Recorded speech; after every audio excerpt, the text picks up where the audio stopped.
rhubarb. We're going to look at transplanting it by division. So it's mid-November. I don't know if you can see the crown there. Well, it's died now. The leaves have died off, the plant's going dormant, so now's a brilliant time if you want to make more rhubarb out of your existing crowns to do so. So first of all, we're going to lift the crown with a fork, and be careful because they do get quite big roots on them. In fact, I'm feeling quite a lot of resistance here. I think the root on this must be enormous. So can you see I'm putting the fork in? I'm not going right next to the crown, I'm going around it to help me get it up. Do you want me to help? Right, let's see what we've got here. Got to be careful not to break bits of the root off.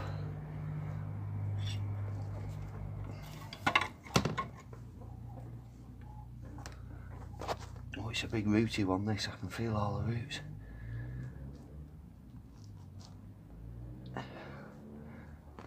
You come in. What am I doing talking to a rhubarb plant?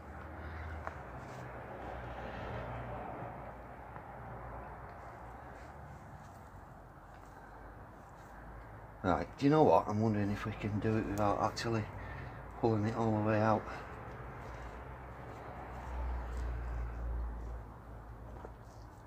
So there's a couple of ways that you can do this. You can either use a section of the root, and all the research I've done says that the further away out the better. You'll get a younger, obviously because it gets smaller as it goes out, you'll get a younger plant. You can chop a section of the root up and pot it up, or you can actually split the crown. And I think, because I can't get it fully out, I'm going to split the crown. So we've got more than one main growing point on here. There's one there and there's one here. So I'm going to put the sharp spade in the middle and try and cut it in half. There you go.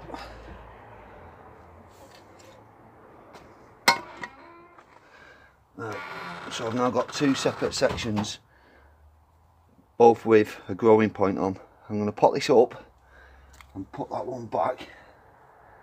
Give it a good. They like quite rich compost, those rhubarb. So because I've put this one under a little bit of stress, chopping it in half, I will add to the compost here and top it up.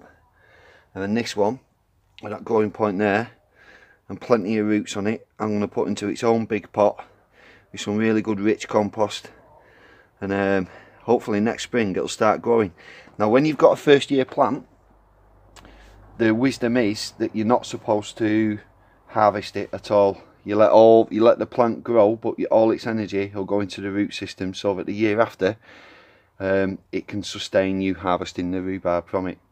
So that's exactly what I'm going to do now. I'll pot this up. I'll see you again next spring, and I'll show you whether it's worked or not. It should work, because the research I've done, like I say, this is the way that you divide rhubarb. This is how you propagate it. Right, that's us having plenty of crumbles next year then. So carrots in the dustbin. It's mid-November and we're still getting carrots out. Oh yes, let's have a look at that. That's quite a nice shape as well, isn't it, Roo? It's we've had all kinds of wonky veg. Yes. The parsnips were an absolute. In fact, I can show you. Look, that, believe it or not, is supposed to be a parsnip. We've had loads. It's bald. Bald, not as in it doesn't have hair. Bald as in it's formed a ball shape. I've done another video about my bald parsnips, but oh no, one more carrot. What do you think we're going to do with them, Roo? Well, we can have them with my red pepper hummus, so we can give some to the chickens. Oh yeah, you quite like your red pepper hummus at the moment, don't you? Yeah. I'm just going to pull one more because I like carrots. You're getting one more. At the allotment, I pulled these gigantic carrots. Yeah, they were enormous, weren't they? One after me, and it was tiny. I'm quite happy with them. And there's no sign of any track marks on them from carrot root fly, is there? I can't see any. Oh, I brilliant. think these are the best crops we've got so far. Yeah, they've done really well this year. Right, nice one. I'm just going to go wash these off with the hose. Okay. So it's potted up now. It is hard to make out because it's pretty much the same colour. But I've got 1, 2 growing points on this clump of rhubarb that I took from the mother plant there.